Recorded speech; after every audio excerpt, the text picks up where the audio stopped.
But essentially, functional medicine is looking at the interconnected systems of the body and what are the deeper root causes. So, like, who are you being and what is the internal tiger inside of you that is actually manifesting as physical symptoms, but also manifesting in the way that you think, feel, and behave? Because essentially, that's the deepest root. And that's what not a lot of practitioners are doing from a functional medicine, naturopathy, nutrition state. Welcome to Work Life by Design. I'm your host, Mel Marsden, a podcast exploring the dynamics of what it takes to thrive, not just at work, but in life.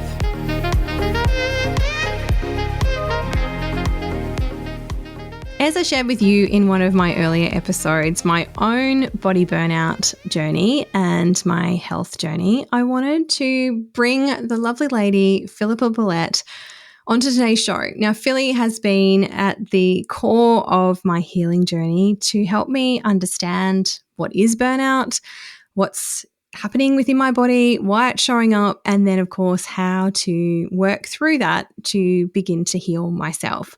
So I really wanted to bring Philly onto the show because she has a wealth of knowledge to share. And as I said in the previous episode, it is a conversation that I don't think is happening enough out there.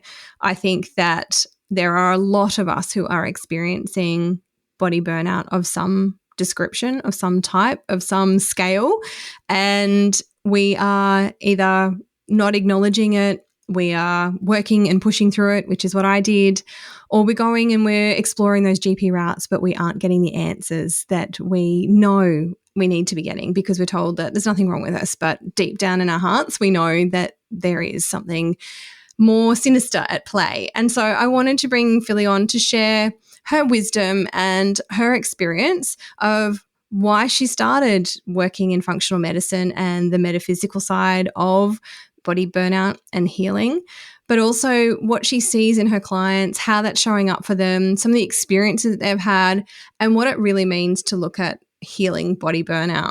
So to introduce you, Filipa Bellette is the co-founder, along with her husband Chris, of the multi-award-winning health practice, Chris and Philly Functional Medicine. She is also the author of the book Ending Body Burnout. She is an accredited clinical nutritionist, functional medicine practitioner, coach and trauma therapist. She is also a PhD scholar and regularly featured in the media, such as The Today Show, 9.com.au, Forbes, and Body and Soul. So together, Chris and Philly have worked with over 2,500 burned out clients in the past combined 25 plus years. Their practice is best known for ending body burnout for good in busy people with energy, mood, and gut issues with their root cause approach. They were awarded as the Tasmanian State winner and national finalist for the Telstra Business Awards in 2022, as well as the winner of the Australian Women's Small Business Champion Awards in 2022. So Philly really has a passion for helping busy people to have more energy, productivity, and connection. And this came from her own personal experience, which she's going to share with us in today's episode of what body burnout looked like for her after juggling all of the demands of a business, a family, and her failing health. So I've also shared my own personal story of my experience with body burnout. That was in the earlier episode. So if you haven't tuned into that one, please do. It's a kind of a very open and vulnerable share of my own personal experience, but it was with the help of Philly and her husband, Chris, that I navigated that. And so today's conversation is really going to take you behind the scenes of how Philly and Chris do that for their myriad of clients. And if you're feeling that pull of body burnout and the weight of it on your shoulders, this is going to be a great episode for you to tune into and understand a little bit more about why you might be feeling that way and what your options are to go forward. So let me introduce you to Philly. So I'm joined by the lovely Filipa Bellette here today. Welcome, Philly. Hello, Mel. I'm very excited to be here.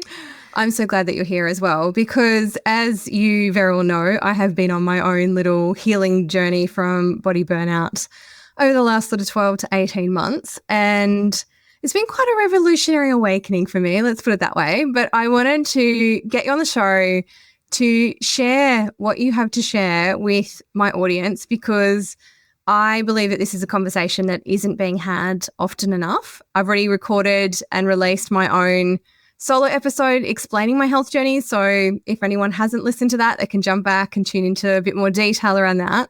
But today I really want to get into a deeper conversation with Philly around what is body burnout? Why are we experiencing it? What does it look like? How are we going to solve it? So we've got a bit of a broad range of topics to cover today. But to get us started, I would love to know your own personal journey, Philly, with getting into this position, because my belief or experience with this is that typically those of us that have ended up into this healing and, sharing the wisdom kind of journey have been there before and done that ourselves. So I'd love to know where you started and what brought you to where you are today. Yeah, it's always an interesting question. Where did this start? I mean, I could go back to I was 6 years old, which we'll probably get there later, but probably so over a 10-year period, I would say I had 3 significant body burnout experiences after baby number 1, baby number 2, and then COVID 2020. And the first one, so I would have been late 20s when I had my child, but a little bit of backstory. I was running a lot of perfectionism, overworking patterns. I was definitely, now in hindsight, can see I was in nervous system dysregulation, chronic states of fight, flight. And so by the time I gave birth to my baby, my system already was running 110 miles an hour. So I don't actually think it was the birth that then was the trigger that led to everything else, but it was almost like the last straw of the camel's back. So I had quite a traumatic birth. It was like a 3-day labor. Ooh. The pushing, I can't even remember how long the pushing was for, but had all the interventions minus a C-section. So did the suction cup that got stuck inside my uterus, the forceps, the epidural, and I had quite a lot of damage. So I had a lot of tearing up the bladder, tearing up the bowel, but my bladder just stopped working. Like it literally just said, I am not peeing anymore. So I was retaining urine. And I was in the hospital, and it was days later, and one of the midwives just said, have you gone to the toilet? Or they were asking me that. I said, no. And they were asking me if I'd gone to the toilet to do number poos, and they weren't concerned because you don't do a poo straight away after having a baby. But then when they said wheeze 3 days later, I'm like, no, I still haven't done a wee. And so my bladder was like blown up. There were liters and liters of urine, and then I had no sensation to urinate. So I had an internal catheter for about 3 or 4 months to retrain my bladder to wee again. And during that time, I was on heaps of antibiotics. I was in and out of hospital with IV antibiotics. So my gut health was just like getting ruined. And then month by month after I had my first baby, I just had more and more weird health symptoms pop up. So there was definitely postnatal depression, but then I had a lot of gut issues, hormone issues, chemical sensitivities, histamine issues, chronic pain in my body. And by the time she turned 1, I felt like an 80-year-old. I literally felt burnt out. And that's really was the pinnacle of, I got to sort this out because I'm going to my GP and they're running the tests. Everything comes back as fine, but I'm feeling crappy. And they really just said, oh, it's part of being a new mum. I'm like, but other friends are getting better month by month. I'm getting worse. There's something going on. So then I dove into the field of nutrition and holistic health and lifestyle, and then later on functional medicine. And then later on, after my 3rd body burnout, really getting into the deeper metaphysical reasons why I got into that position in the first place. Wow. That's a lot. You were really put through the ringer on your first birth. I'm surprised you went back for number 2 after that experience. Oh, yeah, I'm surprised too. I was actually so traumatized that I elected for a C-section, even though by the time I had my 3rd baby, I was very well and truly into the holistic health, do everything natural. And it actually was soul destroying the decision at more of like a soul level, but I was just so like, there was obviously a lot of unprocessed trauma from the past that I didn't realize was really there and didn't understand the impact it was having on my body. Yeah. And I mean, that sounds like a highly traumatic experience. Absolutely. And I could only imagine what your body was carrying, and we'll get to that and how that's then played out. So With what you do now, Philly, you support both men and women with body burnout. Can you tell us a little bit more about what that looks like?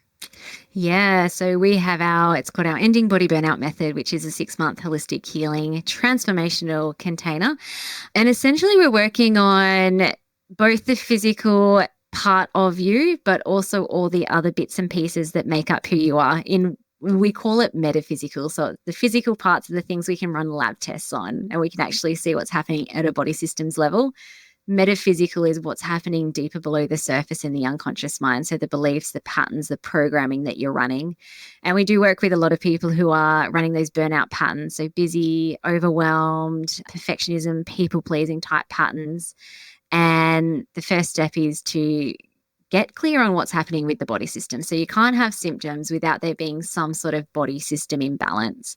And in functional medicine land, we go beyond testing what GPs and medical specialists test for. And it's a common narrative. And I think it was the same for you, Mel, too. It's just like, I don't know, like I've done the tests with the doctors, but like not really getting anywhere. I can't remember if I said specifically to you, but I have said it definitely to a lot of people with the same story, that it's like, don't worry, we'll find something. There's got to be something functional going on. While we're on that, can you explain to me why that is? And I know I've listened to a number of your podcast episodes and you cover it off beautifully in a whole episode, but if you could kind of concisely explain to the wider population why when we go to the GP and we say we're just feeling like crap and things, aren't right, that we could go and they do the tests, so they send us to a specialist, but we can still come out with there's nothing wrong with you, which was what was happening in my particular case as well. Yeah. Well, essentially they're looking for diagnosable diseases and things that can kill you. So standard medicine, it's very good in an emergency situation. Like it will save lives, absolutely. But when it comes to chronic health issues, the tests that they do, they're looking for things like fatty liver, diabetes, cancer, autoimmune type conditions. And even then, like, there's not a lot of like solutions. Even once you get the label, it's like, cool, what do? I don't know, take a medication and just like learn to live with it, manage your symptoms. And also the thing with standard medicine is that it's not looking at the person as a whole or even the body as a whole. So like for someone who has gut issues, for example, you'll see a GP and they're like, go see a gastroenterologist, and they'll run some tests, but they're not looking at how your adrenal glands, for example, or your neurotransmitters that are secreting stress chemicals are impacting the gut. So you might get a label. You also might get a medication, but you're not really looking at how all the other body systems are interacting with each other. And yeah, it's crazy. Look, I hope in the future that the functional medicine lab tests will just be part of like a GP workup, because there's so much research now to show that they're valid, they're reliable, and they can help people heal. Like we can actually do some lab-based protocols around them and get some significant results. Yeah. So this is interconnectivity that's not being considered or looked at. And I know from even my own experience working with you, and there were some medications that you suggested that I should go to my GP and get, and they wouldn't have a bar of it. Like they weren't up to speed on it, weren't across it, so therefore wouldn't prescribe it. And I think that's on one side extremely responsible, great, but not having that knowledge and not understanding and then not being able to support your journey through this, that's also really quite disappointing, because you're kind of at a point where you're like, I've got no options left. Like I feel like rubbish all the time and you just keep telling me to go home and there's nothing wrong with me. It's all in my head. Yeah. And a little bit of gaslighting can happen too, where you might do your own research. So like I fully believe that all the answers are inside of you. Yes, actually 95% will say. So 5% might be a guide or like some extra tools or knowledge, but essentially you have your intuition that will guide you to where you need to be or go or think or feel or heal in order to get the results. So if you're doing research and you're like, bloating, oh, SIBO, oh, okay, I'll talk to my doctor about that. Like a lot of doctors will be like, doesn't exist, don't even know what you're talking about. Yeah. That doesn't exist. Don't bother. Don't waste your time. Yeah. When it's like, actually, it does. And it's real. And it's not very pleasant. And it can cause a lot of issues. Yeah. So I think that's firstly one important thing that I want people to take away from this conversation is that if you're not feeling great, look up alternative solutions, because I was that person going down that route of kept going back to the GP, kept getting told there's nothing wrong, there's nothing that we can help you with here, go home, take a Panadol. And it was only by chance that I ended up stumbling onto you because of two independent friends referring me to see you. But that's another thing that you kind of talk about in the work that you do is we can be taking these sort of more alternative or holistic type approaches, but it could be we're looking at the acupuncture, we're looking at nutrition, or, we're talking to the naturopath. What makes functional medicine different in terms of how you approach the well-being of an individual? Yeah, so look, even standard functional medicine has its limitations as well, which is why we go deeper. But essentially, functional medicine is looking at the interconnected systems of the body, but also what's happening in your life and what are the deeper root causes. So the limitation with standard functional medicine is that often practitioners will look at kind of like the things that they can see. So are you eating healthy? Are you sleeping? Are you moving your body? Is there mold or toxins in your environment? Now, all that's really important because if you're eating McDonald's every day, it's going to be really hard to heal and be like your optimal self. Similar if you have genetic mutations and you're susceptible to mold and you've got black mold on your walls, then again, it's really hard to heal. So that's all important. And that, is the work that we are doing with our clients too, looking at the missing pieces and what hasn't been addressed yet. But even deeper than that is like, who are you? Who are you being? And what is the internal tiger inside of you that is actually manifesting as physical symptoms, but also manifesting in the way that you think, feel, and behave? Because essentially that's the deepest root. And that's what not a lot of practitioners are doing from a functional medicine, naturopathy, nutrition state. Yeah. And so that's what you're referring to as that metaphysical state. It's that getting really deep on your behaviors, your belief systems, how your brain has been wired over, your entire life. And I suppose that brings me to my next question. It's like, well, what are you seeing as some of the ways that burnout is showing up in people? Or what are you seeing as some of the root causes of burnout for people? You've seen a lot of it now. Is there anything that's a bit of a theme or something that you see raise its head more often than others? Yeah. Well, the deepest root cause is the deepest fear you have about yourself. And that is blanket across every single human being who is in body burnout, or even where there's dysfunction in whether it's health or life. There's a deep fear that essentially acts as a tiger. So when I talk about a deep fear, we're talking about unconscious core beliefs that one has about themselves, and they're created before the age of 7. So a lot of human beings and adults are carrying these into their teenage adult life. A lot of people are dying as children because they've never looked into these childish beliefs that they've created about themselves. But they're massive. So we talk about the deep beliefs as the machine that drives everything. So we're sense-making creatures. Things have to make sense. Otherwise, like if we have no map, then that's where people get really lost and confused and stuck and want to leave this world. So we're sense-making creatures, and how we're making sense is based on the beliefs that we have, and specifically about ourselves. So for all clients, there will be some sort of I am identity-based belief that's driving a lot of dysfunction. And tied up with that belief is going to be distressing events in which you created them and then created more evidence along them.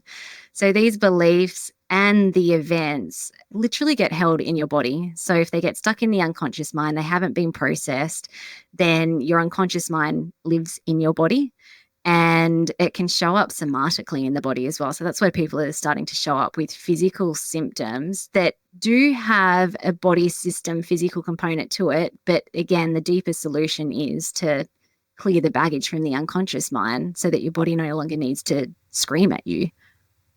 And why is it some people end up in body burnout and some don't? Because no doubt we've all got these beliefs that are sitting there lurking under the surface. But for some of us, it doesn't seem to get activated. Whereas for others, we can have multiple bouts of this. Any theories? Yeah, look, it's going to show up somewhere is what I would say first. So if it's not your health, it'll show up in your relationships or your finances or your business or your work or your self-care. But in terms of the people where it shows up as burnout and physically and mentally, emotionally in a burnout presentation, generally there's patterns of, like I've mentioned before, the overdoing, overachieving, overwhelm, people pleasing, perfectionism type patterns. It's all coming from a nuanced belief that's different for the individual, but the way that they're coping with it is they're trying to hide it, or they're trying to run away from it. They're trying to hide it from themselves or from other people. So it's like, if I say yes to everything, then everyone will think that I'm like a good human being and I can put my head down at night and like know that I'm okay as well. Or if I can achieve all the things, then look at me, like my worth is attached onto what I can do. So that's a really common theme that shows up, and it might show up differently. So people who don't end up in body burnout, but it might show up in a different way. It's just that their coping strategies are different. Yeah. So they're not putting that emphasis on, for me, it was the overworking, the overdoing, the people pleasing, the saying yes to everything. So there's a few layers there that we've had to untangle. But so other people are probably coping in different ways that aren't as taxing, I suppose, in other ways on their physical body. Yeah, like the opposite extreme. And I've had some clients actually reach out to us. They're like, oh, look, I'm not your typical client. Like, actually I'm not, I'm like a low achiever. I actually don't do a lot. Like, I just want to like hang out at home and I don't want to go out. It's like, cool. You could have the same belief. So for example, my deep core one was weak and incapable. So it showed up for me as burnout patterns because, I was overachieving, overdoing, could never rest, running away from it, trying to hide it. Someone else could have a similar unconscious core belief, but they actually become a hermit in the world. And so they don't get burnt out, but they get really depressed, or they don't actually achieve. They're not very successful. They are poor. They don't make money. They don't put themselves into a situation where they could be exposed or could be seen for being weak and incapable. So I just never try. Yeah, exactly. The thing, like, it's all coming from the same place, though. So interesting. What else have you seen show up in terms of body burnout and that interconnectivity? Like, do you see any typical patterns between those sort of metaphysical type beliefs and systems and structures and the way that the body symptoms show up? Is there a direct relationship there? Yeah, definitely adrenal fatigue is a big one. And the brain, so neurotransmitters, like the neurotransmitters we can test for with the functional medicine tests are serotonin, dopamine, and adrenaline. So both your adrenal glands and your brain, when you're running these fight-flight patterns or even freeze patterns, then it's very stressful. Like, and it's stressful to have those chronically occurring in your body and in your unconscious mind. And this is a thing with the metaphysical and the beliefs. So if you have, again, like a deep belief that you're broken, there's something wrong with you, not lovable, it's stressful. Like, it's not safe. It's not safe to be you in your body. And so therefore, you're going to have your stress hormones and stress chemicals on high alert a lot of the time, regardless of what's actually happening in your world. It's all happening inside of you. So definitely adrenal fatigue is really common. Not for everyone. Actually, I just got a test back from a new client yesterday and we were both like, don't know how, but your adrenals are good, but your brain's toasted. Yeah. So there's overcompensation in different systems then. Yeah, exactly. Yeah. So for her, she had really low dopamine, adrenaline, and serotonin. Very burnt out. So it's going to show up somewhere. And so they're two really common ones. Also, sex hormones can get suppressed because when you're running these high stress patterns and you're producing cortisol and then it's depleting, your cortisol and DHEA, which are your stress hormones that your adrenals are producing, convert into your sex hormones. So if they're depleted, then often sex hormones are depleted as well. And then that can show up as hormonal imbalances, conditions, and diseases. And then you've got your gut system. So in order for your gut to function at its best, you need to be in the parasympathetic nervous system state. So that's rest and digest. If you're over in sympathetic, with chronic stress patterns, it's very hard for your gut to function well. So your digestive organs stop producing juices, your immune system gets suppressed, and then that can lead to pathogens overgrowing. Even stress alone can kill off your beneficial bacteria. So quite common to have gut issues. And then the follow-on effect is then your detox pathways start conking out. So one of the major ways we get rid of our toxins is back through the gut, out through the poop. If your gut's not working very well, then those toxins can recirculate back into the system. And then you start having nutritional deficiencies because now your body's like, oh my gosh, we're really struggling and we can't do the things that we need to do. And now there's inflammation and pathogens we need to fight off. And then you start burning through nutrients big time. And then your body's like, done. It's like, I need to have a rest. I'm burnt out. Yep, I relate to everything you've just said because I basically had a tick in every one of those boxes and something going on. So did I. They're all there.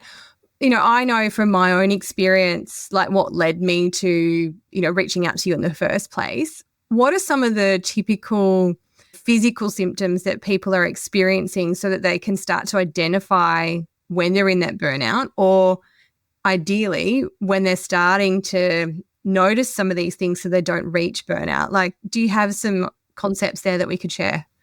Yeah. So the three big symptoms we see in our practice around body burnout is energy, mood, and gut issues. And there'll be earlier stages of that and then later stages. So the earlier stages might be, I'm not waking up perky like I used to, or I'm getting that 3 p.m. slump, or it might be getting 7 p.m. and it's like, oh gosh, I need to go to bed. Like, am I a child again? What's going on? You might notice your brain not being as sharp or creative as what it used to be. Sleep issues, but you can go to sleep, but it's just a bit harder, or it's more restless to sleep. So it's kind of like earlier stages of energy issues. Later stages would be full-on chronic fatigue. So chronic fatigue syndrome, can't get out of bed, or maybe you can now, but you're really pushing yourself through the day. 2 out of 10 energy. Brain fog, where it's just like, I can't remember, where did I put my keys, or what was the thing I had to do today? And it almost feels like you're swimming through fog. Insomnia is a really big one as well. So it's no longer just those sleep issues every now and then. It's like literally every night when I try and go to sleep, my brain is on fire and I'm struggling to fall asleep. So that's kind of like the energy side of things. The mood side of things, if it's earlier, a big one is you're just not coping with stresses like you used to. It's kind of like the kids are irritating, or your husband's like annoying, or, that person at work or your client is just like, that email, you start noticing patterns where you're not as resilient or tolerant with stresses. It might be mood swings, it might be irritability. And then further down the track there, so later stages of body burnout and showing up as mood would be anxiety, depression, even things like bipolar. It's almost like you might have gone to the GP and actually got a clinical diagnosis at that point, and then there'll be spectrum in between that. And then the third one will be gut issues. So earlier stages would be like, used to be able to eat all the things, and now like anytime I have bread, it doesn't feel so good anymore. So you're just starting to notice early signs of food sensitivities. Maybe you're noticing changes in bowel motions. And then later stages would be bloating all the time, constipation, loose stools, especially if you're noticing a stress component to it, where it's just like, oh, you know what, like it's not all the time, but definitely when I'm stressed, I need to go to the toilet, or I'm getting the bloating or heartburn. And autoimmune conditions are really common as well. So autoimmune conditions are very steeped in the gut, but also the other body systems that I talked about. And the more you are in body burnout in the later stages, an autoimmune condition is essentially screaming at you that you're not safe. It's like, it's not safe to be in my body, and there's all these nasty things happening inside of me and around me, and your body starts attacking healthy tissues because like it's basically on high alert, and it's like, we're not solving the issue, so I don't know, we need to attack more things, and it starts eating away at tissues. So there's a lot can go on. There's a lot could go on. Now, some of that stuff we might just put down to old age, the aging process. What's your view on that? Like, how much of that is actually like the aging process weighing in it, or is the aging process as a result of this, like chicken or egg? Yeah. So, most of our clients are kind of like the middle-aged type population. Occasionally we'll get some like younger people or older people. Now, this is a while ago, but we had a client, he was like, I reckon close to 80s, and he was diagnosed with Parkinson's, but him and his wife weren't quite sure if that was the correct diagnosis, but he was exhausted. After we worked on body systems, he was like 10 out of 10 energy. He's like, this is the most energy I've had since my 40s. So I do believe that, there's a seasonal thing that's going to happen as we age. At some point, we're going to decay and die. So it is a thing. And biologically, and things will slow down. But like if you're 40, even if you're 50 or 60, you can feel great. You can feel really good. What about a woman in their 40s, 50s, perimenopause? Because some of the symptoms I think can kind of overlap. What's your thoughts on that?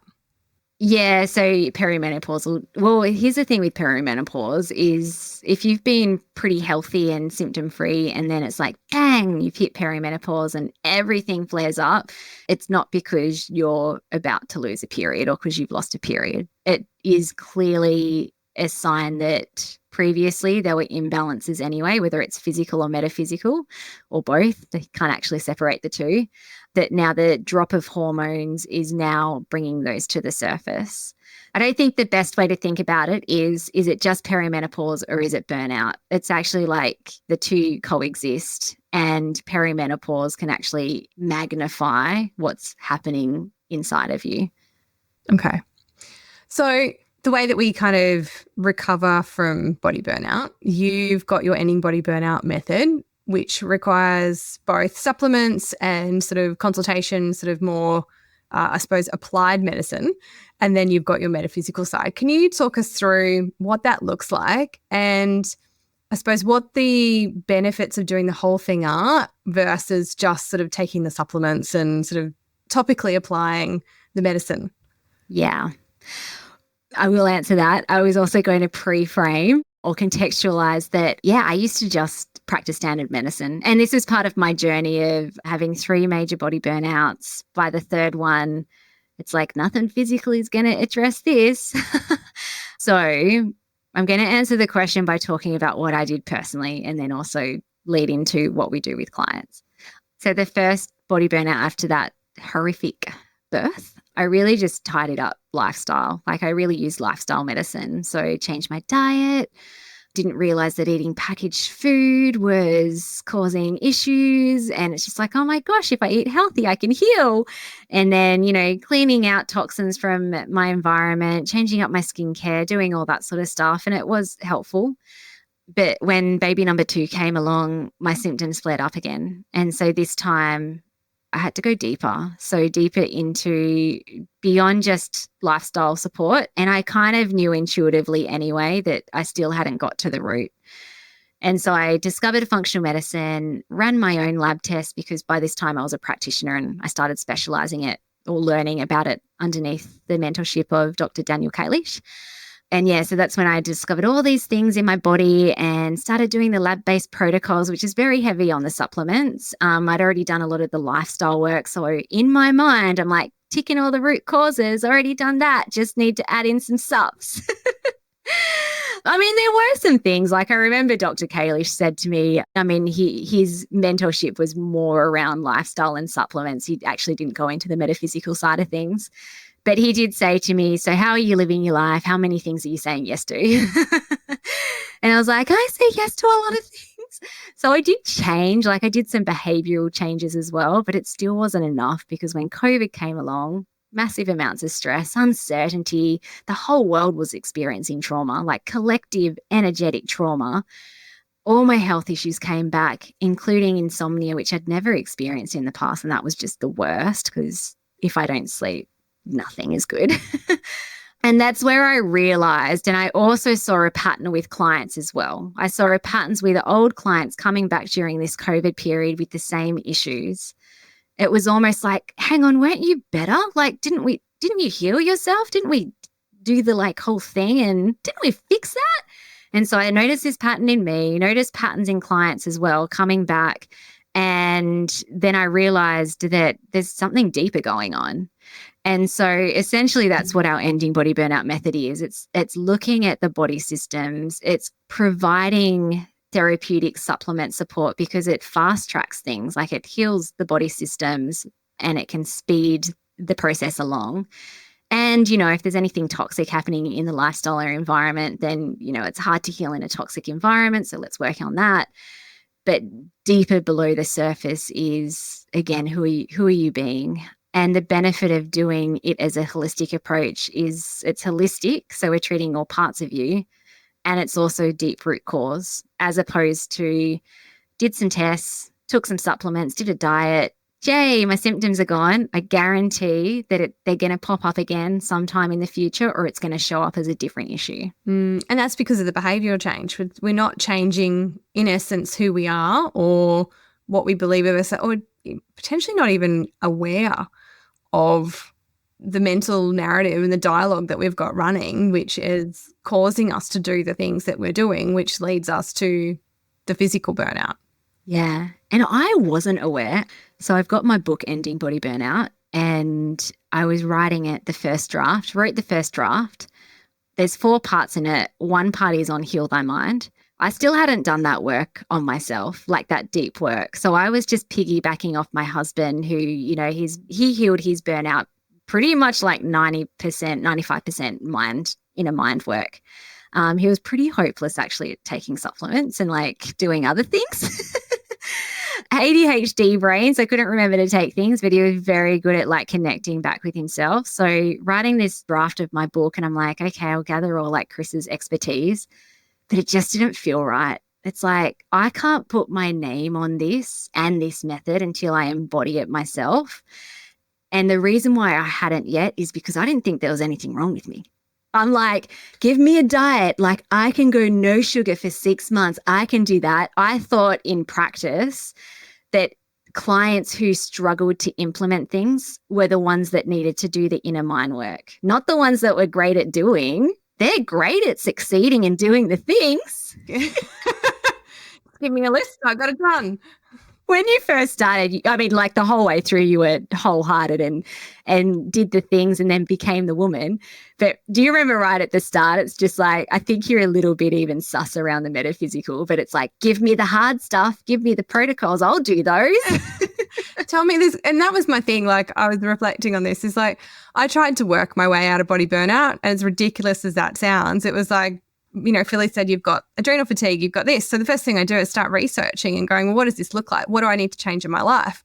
And I remember having the conversation with you. Is like, does this mean I can't work anymore? Like, am I doing too much and trying to do all the things? And while, yes, some of that was in fact true, it was more about what my mind and the story I was telling myself in the process of doing those things, like that it was busy and that I was stressed and that I was doing too much and that it was hard and this person was annoying me. And that was, and it was all of these things. And because you mentioned before, like you can get angry. It's probably a good way of describing it. Just call it as it is. And so you're just constantly feeding that. Whereas once you take all of that away, the same amount of doing is possible, but without the overwhelm and the pressure and this feeling of contraction and constriction around what you actually need to do. And the crux of that is the energy in which you're doing. So when you deeply love, trust, and accept yourself, then you can choose to do what you want, when you want, and how little or how much you want. Using your body as the compass. So it's always going to tell you if it's like a little bit too much. Yeah. So it's resentment. That's what I really realized. I was doing a lot of things out of resentment, and that was really pissing me off. And that's where it came from. And that came back to the people pleasing, and then the people pleasing came back to the beliefs, and the beliefs came back to the environment in which you grew up and the programming. Yeah. Yeah. It's incredible. And I suppose you just kind of answered one of the questions here, but it's not a one and done thing. Like even Chris, who's kind of healed 95% of his, metaphysical mind work, it's a constant thing. Like it's something we need to work at. It's not like we tick the box and like go park that over there and go, okay, I did that now. I'm good. I think it's a daily decision and daily choice. Yeah, well, it is. So I like to break it down really practically with the example of you're in a relationship with yourself. So just like if you have a relationship with a partner or like a best friend that you really want to have a lovely, nourishing, wonderful relationship with them. It's not like do a little, 6 months of counseling and then for the rest of your life, everything's going to be great. Well, it's just the same as yourself. So you're in a relationship with yourself and self. I kind of think about conscious, unconscious, or like your monkey brain and higher brain, however you want to think about it, but you are in a relationship with yourself. So if you think it's a one and done, did the course, did the program, all better, feeling great, but you stop having a conversation with yourself, like that wouldn't work in a marriage. So why would it work for self? Just this coexisting. The other thing that you talk about is that our bodies are not broken. And I think I came to you going, like, I'm just broken, like it's falling apart, I'm not working, like I'm broken. Can you talk to that? Yeah. So we work off a presupposition that you are not broken. Your results you have in your life, including your health results and the way your body is behaving, has been created by your system. So you've created it, and you've created it out of love and as a protection, or you're trying to serve or meet a need. So it does, like if you are in a pretty nasty state of body burnout, it does feel like you're broken. I even use that language too. Like I feel like I'm an 80-year-old. I feel like I'm broken. I feel like I'm wafer thin and I'm just like blowing around everywhere. But when you can see that you're not broken, you created this, then now you can take your power back and you can start taking radical responsibility that you created this. Yep. Ouch. Not everyone's ready for that. No.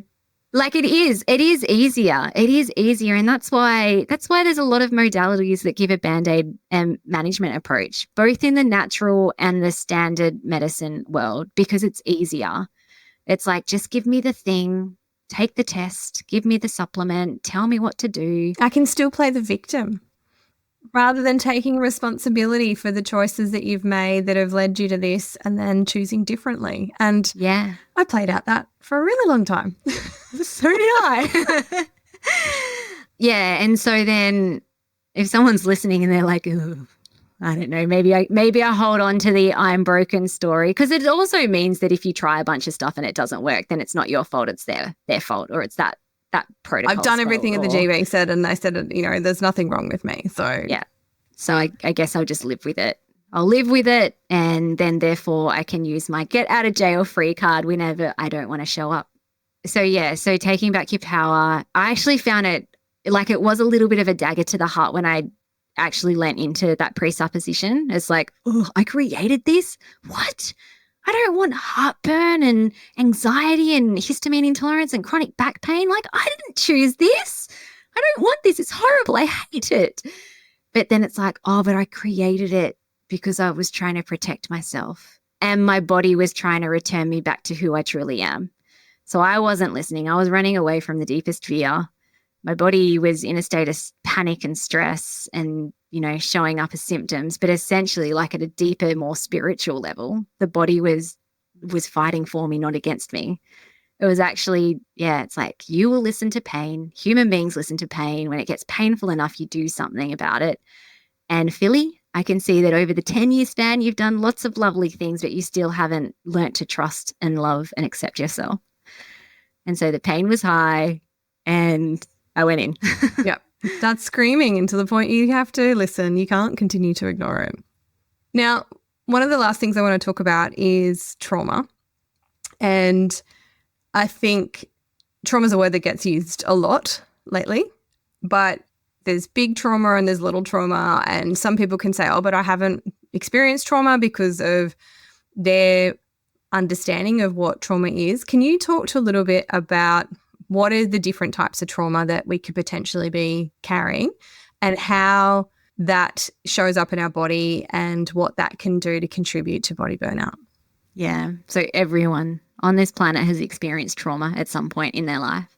I think about it as big T and little t. So big T trauma, little t trauma. Big T are the big things. It's like the natural disasters, the terrible accidents, domestic violence, rape, sexual abuse, that sort of stuff. Like the big stuff that we just know is trauma. And that's where people's brains usually go when we think about the word trauma. Then there's little t trauma. So they're essentially little t trauma are the things that have happened that you haven't yet processed, and it's now stuck in your system. So there's a part of the brain called the hippocampus, which is the part that stores memory. And it will only store neutral memory. So when something happens, it's just like, put that away, put that away, or, can store happy memories. But if there's something traumatic that was distressing, and I'll talk about examples of that in terms of little t, your unconscious mind wants to hold on to that to protect you in case it happens again. So it's not going to just file it away back into the abyss. It will actually hold on to that as a form of protection to alert you when the same thing happens or something similar happens, so that you can be on high alert so you don't get hurt. And this is why when we work with our clients, we go back before the age of 7, because before the age of 7, children have limited capacity to make sense of things.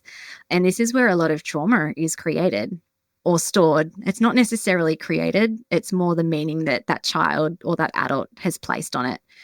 So for me, for example, like I had traumatic experiences of being up on the stage as a 6-year-old and not being able to remember the words of my talk and being completely humiliated. So humiliation, embarrassment is a really common big emotion for a child to experience that can end up as trauma in their body.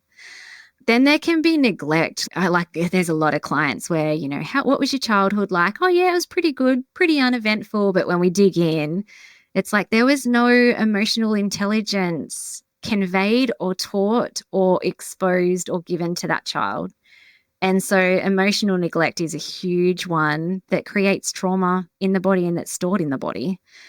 Yeah, so essentially it's not like the event or what happens, it's what that person makes it mean in that moment. So some other little kid could have been on the stage and forgot their talk and just, laughed it off. It's like, oh yeah, I forgot, sat down, stored in the hippocampus, neutral memory. Me, on the other hand, I had like big emotion around it. And so that was stored very somatically in my system. Mm. And I think, a lot of people do associate that big T trauma. And so they'll go, oh, well, nothing like that's happened to me, so therefore I haven't experienced trauma. But how does that trauma then build over time? And, particularly when we get into our 40s, like I have a theory that, we've been basically smushing all this stuff down to the point where our bodies go, enough, and that is it. And like the lid blows off and it's kind of in that 40s zone and it shows up in different ways as we've sort of talked about. But like you said, you create this belief, and then I know that we go out and we constantly searching for reaffirmation that that belief is true. So we're constantly on high alert to see events or behaviours or people speaking to us in a particular way or us showing up in a particular way that constantly reaffirms that belief. How is that then impacting us with the body burnout, and how does going through the process of dealing with burnout enable us to remove that from our systems? Well, I think you just said it perfectly. It's kind of like, it's this accumulation of events, and the events that you're choosing to make traumatic meanings around will be based on the beliefs that you have about yourself. And not always, though. Sometimes it might actually be like just a really horrible, fearful thing that, like you got bit by a snake or something. But even then, like some people might get, well, actually, this is a really, really good example, maybe not the snake example, but some people can go to war, come back and they're fine. Maybe they have a bit of a debrief and, they reset, recharge and they're fine. Other people go to the same war, experience the same things, come back and have PTSD. So I actually am going to disagree with what I said before, that it's still based on the meaning that you're placing on that stressful experience. And then what happens, so it's kind of like, we can think about it as a cup with a lid on it. And every trauma, distressing event is building up in this cup. And if it's not getting stored in the hippocampus, it gets stored in the unconscious mind, which lives in the body. Like the unconscious mind is everywhere. It's not just in our brain, it's everywhere. And so over time, you've got all these little stresses, all these little traumas going round and round like a broken videotape loop, as if it's happening now. And then at some point, it's going to get too much. It's almost like trying to keep a basketball down in a pool, and at some point it's going to flip up and hit you in the head. Rather dramatically. Yeah. Yes. Look, that is fascinating. As someone who has experienced the burnout side of things, knows what it feels like, and then has worked with you through the process of working through this. And as we said, this is something that I need to work through every day and continue to make those choices. Is there anything that you would like to leave our listeners with as we wrap up our conversation today? Your body is your compass. it's so intelligent, and it's also a language, like the way that our body and our unconscious mind communicates to us. It's a language that we're born with. A really simple example would be a baby doesn't care about farting and burping. It just lets it out.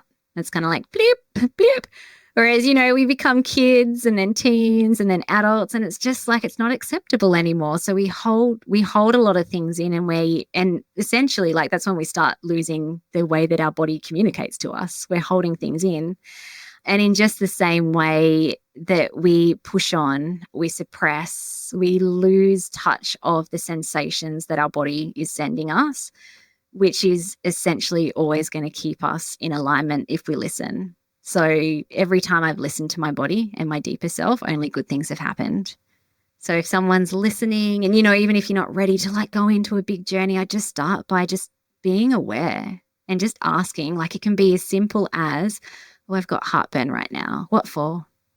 And always go beyond the physical. It's like, because often the brain will be like, oh, I guess it was that tomato pasta that I just ate. It's like, okay, yeah, but why else? What for? What's the deeper reason? Yeah. And I think it's sitting in that stillness for a while, which is something that I've found recently, is just we're so busy that we're on the go all the time that we never stop long enough to actually tune into our bodies and take the time to pay attention to what they're trying to communicate with us. And I think that in itself is one really good first step.